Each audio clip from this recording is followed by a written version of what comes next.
بسم الله الرحمن الرحيم. عن أبي هريرة رضي الله تعالى عنه قال قال رسول الله صلى الله تعالى عليه وسلم لا عدوى ولا صفر. الحدیث رواہ البخاری۔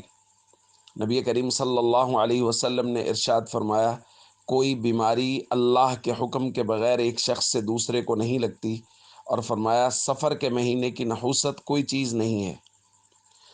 دوستو، ہمارے یہاں بہت سارے توہمات پائے جاتے ہیں۔ ہمارے معاشرے میں بہت سارے لوگوں نے بہت سارے مہینوں کو سوگ کا، نحوست والا مہینہ قرار دے رکھا ہے، جس کے اندر خوشی کرنا، شادیاں کرنا، یہ ساری چیزیں لوگ اپنے طور پہ معیوب سمجھتے ہیں یا ان کو اچھا نہیں سمجھتے۔ ہمارے آقا حضرت محمد کریم صلی اللہ علیہ وسلم نے ان تمام تر چیزوں کا رد فرمایا اور ہر موقع پر ہماری رہنمائی فرمائی ہے۔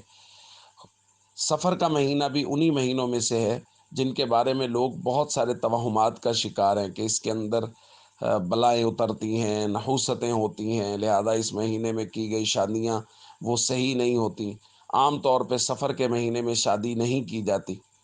تو یہ سارے کے سارے دوستو توہمات ہیں، اس لیے ان سے ہمیشہ بچنا چاہیے۔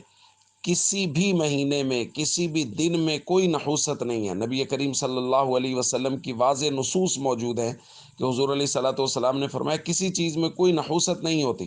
اور سفر کا تو حضور علیہ صلاۃ والسلام نے خاص طور پہ ذکر کیا، کیونکہ یہ زمانہ جاہلیت کی ایک بات تھی جو لوگوں کے ذہن میں تھی کہ جی سفر میں بڑی نحوست ہوتی ہے سفر کے مہینے میں۔ تو اللہ کے نبی صلی اللہ علیہ وسلم نے اس کو بہت واضح فرما دیا۔ اس لیے یہ جاہلیت کی باتیں ہیں کہ جی سفر میں نحوست ہوتی ہے لہذا شادی نہیں کرنی چاہیے، خوشیاں نہیں کرنی چاہیے، یہ سب غلط باتیں ہیں، توہمات ہیں، ان سے ہمیشہ بچنا چاہیے۔ السلام علیکم ورحمۃ اللہ وبرکاتہ۔